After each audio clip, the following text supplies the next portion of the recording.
नमस्कार। आज हम पढ़ेंगे nursing management of patient on ventilator. एक पेशेंट वेंटिलेटर पे है और उसका हम नर्सिंग मैनेजमेंट किस तरह से करेंगे ये हम जानेंगे। इससे पहले हम वेंटिलेटर से रिलेटेड वीडियो इस चैनल पे देख चुके हैं, आपको लिंक डिस्क्रिप्शन में मिल जाएगी। तो पहला जो पॉइंट होगा वो इसमें होगा प्रोमोट रेस्पिरेटरी फंक्शन। तो वेंटिलेटर पे है तो उसका मेन जो नर्सिंग मैनेजमेंट क्या होगा वो होगा रेस्पिरेटरी फंक्शन को प्रमोट करना। इसमें पहला पॉइंट है auscultate lung frequently to assess for abnormal sounds. Lung को ऑस्कल्टेट करेंगे कि कोई एबनॉर्मल साउंड तो नहीं आ रही है। दूसरा है सक्शन एज नीडेड, यदि ज़रूरत होगी तो सक्शन करेंगे। Turn and reposition every 2 hour, और पेशेंट को टर्न करेंगे और रिपोजिशन करेंगे हर 2 घंटे पे। सिक्योर ईटीटी प्रॉपरली, जो एंडोट्रेकियल ट्यूब है उसको सिक्योर करेंगे properly. Monitor ABG value and pulse oximetry, तो एबीजी वैल्यू चेक करेंगे और पल्स ऑक्सीमीट्री चेक करेंगे।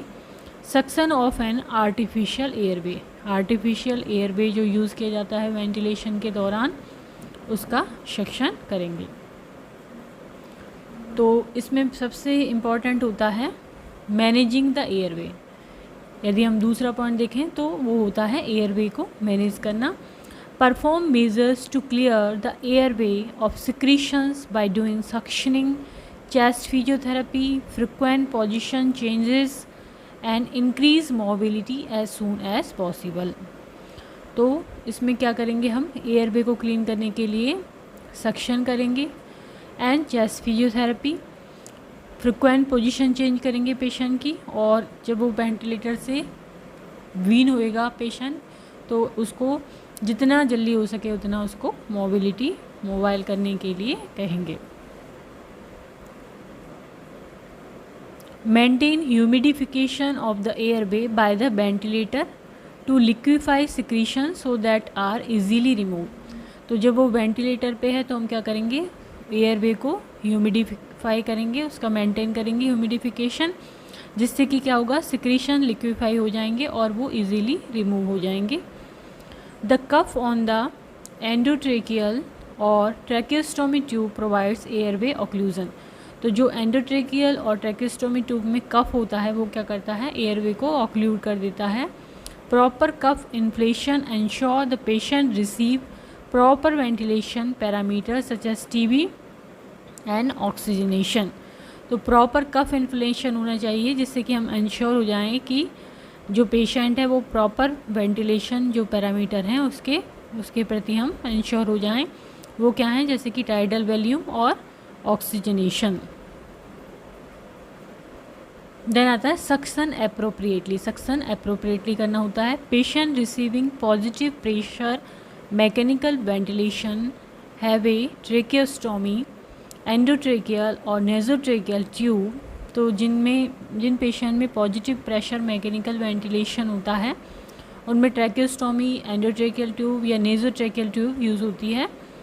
Most initially have endotracheal tube, initially mostly क्या होती है, एंडोट्रेकियल ट्यूब होती है। General suctioning recommendation include the following. तो इन सब चीज़ों में हम क्या करते हैं, जो सक्शनिंग करते हैं वो इस तरह से करते हैं। पहला पॉइंट है suction only as needed not according to schedule. जब सक्शन की ज़रूरत होगी, जब सिक्रीशंस होंगे तभी सक्शन करना है, शेड्यूल के अकॉर्डिंग नहीं। Hyper oxygenate the patient before and after suctioning to help prevent oxygen desaturation. तो हम क्या करेंगे, जब भी हम सक्शन करेंगे उससे पहले हम हाइपर ऑक्सीजनेट करेंगे पेशेंट को, जिससे कि ऑक्सीजन की डीसैचुरेशन को ये प्रिवेंट कर देता है, ऑक्सीजन की कमी नहीं होने देता है। Don't instil normal saline solution into the endotracheal tube in attempt to promote secretion removal.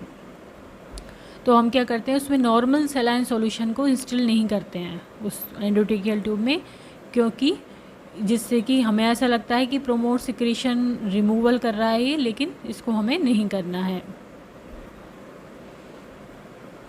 Next आता है limit suctioning pressure to the lowest level needed to remove secretions. जो सक्शनिंग प्रेशर है उसको हमें लिमिट में रखना है, जिससे कि जो सिक्रीशंस के लिए जो ज़रूरी है उसका लोएस्ट लेवल हमें मिले। Suction for the shortest duration possible. जो सक्शन करना होता है वो जितना पॉसिबल हो शॉर्ट ड्यूरेशन में करें। तो ये हो गया एयरवे और सक्शनिंग से रिलेटेड। देन आता है रिव्यू कम्युनिकेशन। कम्युनिकेशन का बहुत ही इंपॉर्टेंट रोल होता है वेंटिलेशन में। कम्युनिकेशन अमॉन्ग, क्योंकि जो पेशेंट है उसके एंडोट्रेकियल ट्यूब, ट्रैकेस्टोमी ट्यूब, ये सब चीज़ें अप्लाई होती हैं, तो वो कम्युनिकेट प्रॉपरली नहीं कर पाता है, अपनी चीज़ को बोल के नहीं कह पाता कोई बात। तो यहाँ पे कम्युनिकेशन बहुत ही इंपॉर्टेंट होता है। Communication among care providers promote optimal outcome.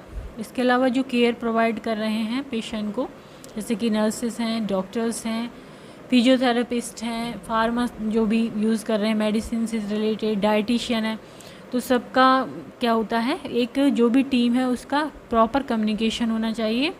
For mechanically ventilated patient care provider में include primary care physician, pulmonary specialist होते हैं, hospitalist, respiratory therapist and nurses होते हैं।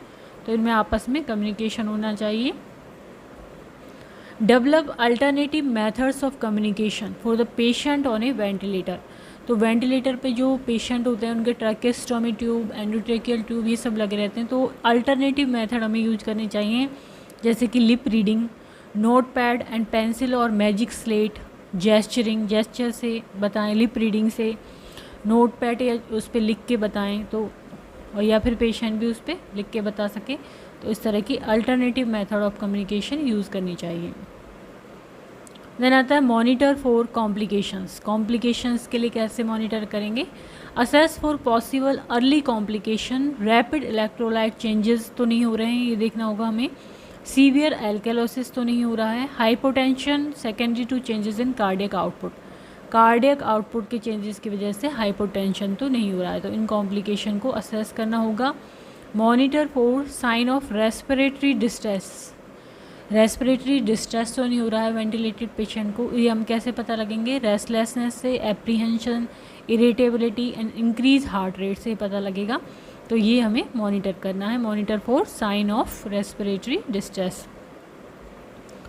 Then assess for sign and symptoms of barotrauma, जो कि ventilator में most common complication है वेरोट्रोमा। Barotrauma क्या है? Rupture of lungs, lungs rupture हो जाते हैं इसमें। इंक्रीजिंग डिज्निया, एजिटेशन डिक्रीजेज और absent breath sound, agitation increase हो जाता है इसमें, और क्या हो जाता है? ब्रेथ साउंड जो होते हैं वो डिक्रीज हो जाते हैं और एब्सेंट हो जाते हैं, तो इसके लिए हमें असेस करना होगा। Then tracheal deviation away from affected side, जो ट्रैकिया है वो अपनी जगह से डेविएट हो जाती है इसमें वेरोट्रोमा में, तो इसको हमें असेस करना होगा एक वेंटिलेटर वाले पेशेंट का। देन आता है provide peptic ulcer disease prophylaxis. Peptic ulcer disease के लिए प्रोफाइलैक्सिस देनी होती है हमें, as with histamine 2 blocker such as famotidine. Provide deep vein thrombosis, deep vein thrombosis तो नहीं होना है, उसके लिए हमें प्रोफाइलैक्सिस देनी होती है, as with an intermittent compression devices. Then point आता है प्रिवेंट इन्फेक्शन। इन्फेक्शन का प्रिवेंशन वेंटिलेटेड पेशेंट की जो है नर्सिंग मैनेजमेंट में इम्पॉर्टेंट होता है। Maintain oral hygiene, oral hygiene को मेंटेन करना frequently in intubated and compromised patient, because oral cavity is a primary source of contamination of the lungs in such patient. तो इस तरह के जो पेशेंट होते हैं उनमें क्या होता है, ओरल कैविटी से इन्फेक्शन जाता है और लंग तक पहुंच जाता है, तो इसीलिए जो ओरल कैविटी की हाइजीन है वो मोस्ट इम्पॉर्टेंट होती है, तो ये हमें फ्रिक्वेंटली करनी होती है। And maintain aseptic technique to prevent infection, aseptic technique maintain करें इन्फेक्शन को प्रिवेंट करने के लिए। Then maintain sterile techniques when suctioning, जब भी सक्शनिंग करें तो स्टेराइल टेक्निक से करें। Monitor colour, amount and consistency of sputum, जो भी स्पुटम हो रहा है उसकी colour, amount and consistency check करें। Perform oral care with chlorhexidine daily, किससे करें? क्लोरहेक्सिडिन से डेली उसको ओरल हाइजीन को मेंटेन रखें। Then ventilator associated pneumonia is major complication of mechanical ventilation. इसकी एक और कॉम्प्लिकेशन होती है वेंटिलेटर एसोसिएटेड न्यूमोनिया। नेक्स्ट है check ventilator setting and mode. जो भी वेंटिलेटर सेटिंग है और मोड है उनको हमें चेक करना होता है। Take vital sign, check oxygen saturation, listen to breath sound and note changes from previous findings. कि पहले जो फाइंडिंग्स आ रही हैं उनसे अब क्या चीज़ अलग है। उसके अलावा हमें वाइटल साइंस चेक करने होते हैं, oxygen saturation, breath sound, also assess the patient pain और एंजाइटी लेवल, ये असेस करना होता है। और इसके अलावा सेटिंग कौन कौन सी चेक करनी होती है हमें, respiratory rate, the number of breath provided by the ventilator each minute, manually count the patient, respiratory rate को मैनुअली काउंट करते हैं because she may be taking her own breath and at a rate above the ventilator setting, कि खुद की भी वो अपना breathe ले रही है और जो वेंटिलेटर से आ रही हैं तो उन सबको हमें चेक करना होगा। Then fraction of inspired oxygen FiO2, ये हमें चेक करना होगा, express as a percentage, room air is 21%, तो ये किस में होती है, परसेंटेज में होती है।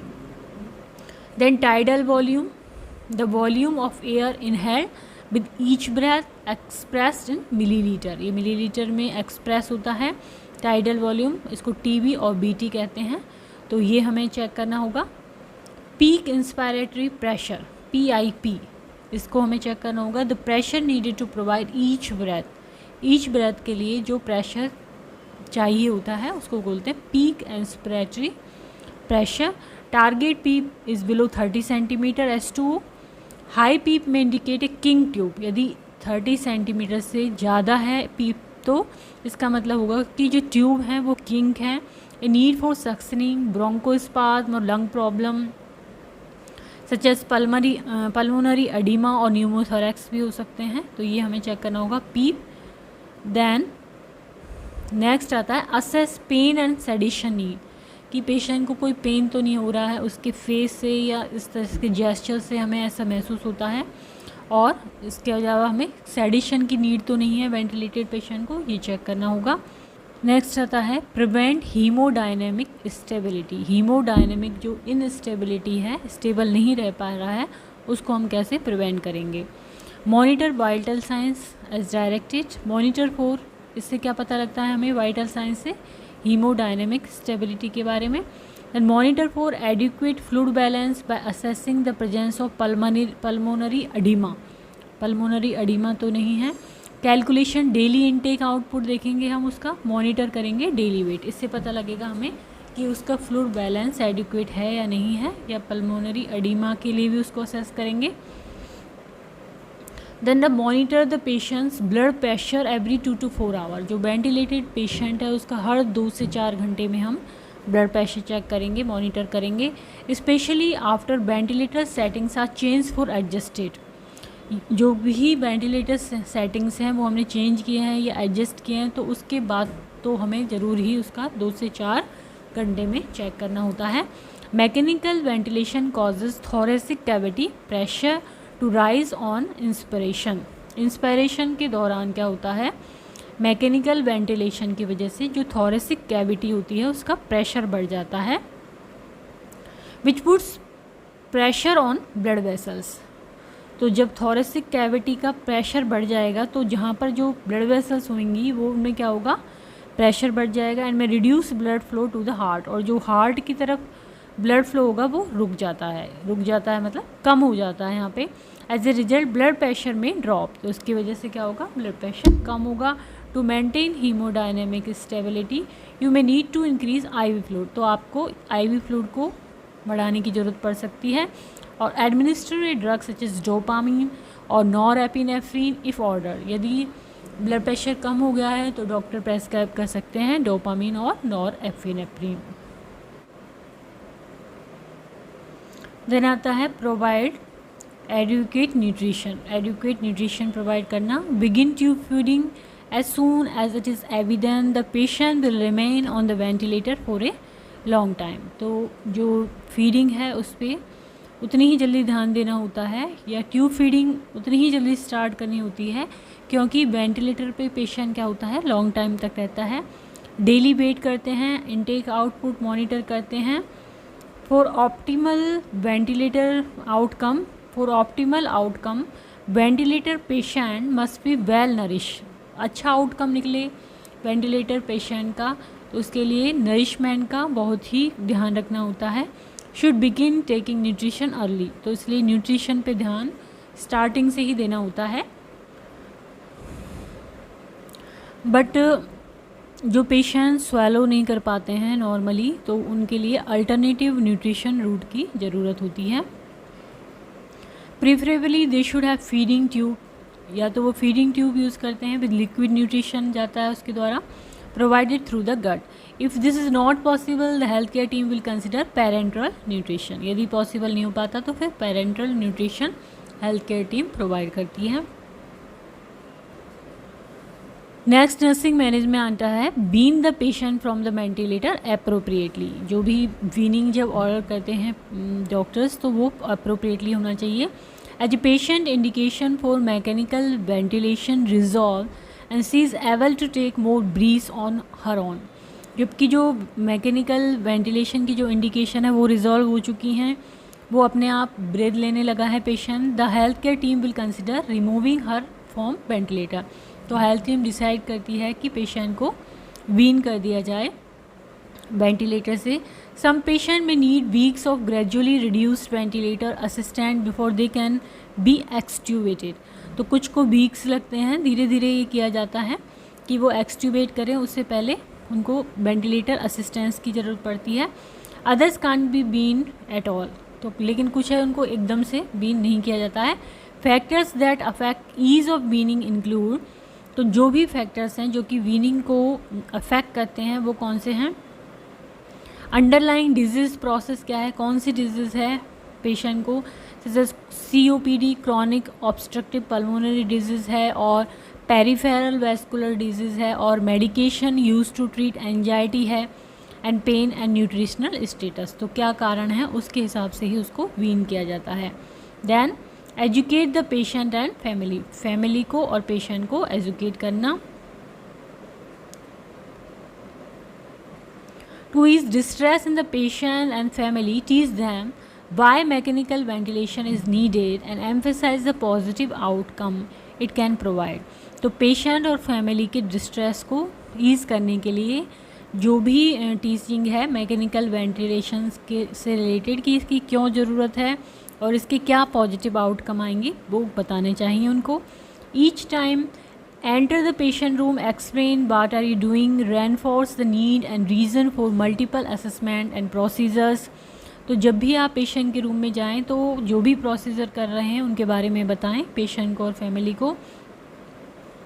इसके अलावा जैसे कोई भी प्रोसीजर है, एक्सरे, लेबोरेटरी टेस्ट हैं, उनके बारे में बताएं। Communicate desired outcome and progression toward outcome so that patient and family can actively participate in the plan of care. तो उनको ये भी कम्युनिकेट करें कि क्या आउटकम निकल रहा है, क्या प्रोग्रेस हो रही है आउटकम की तरफ, जिससे कि पेशेंट फैमिली भी प्लान ऑफ केयर में पार्टिसिपेट करें। Caring for a patient on the mechanical ventilation require team work की ज़रूरत पड़ती है। Knowledge of care goal and intervention based on best practices, जो भी इंटरवेंशन हो वो बेस्ट जो भी प्रैक्टिसेस हैं उन पे बेस्ड हो। Patient need पे and responses to therapy.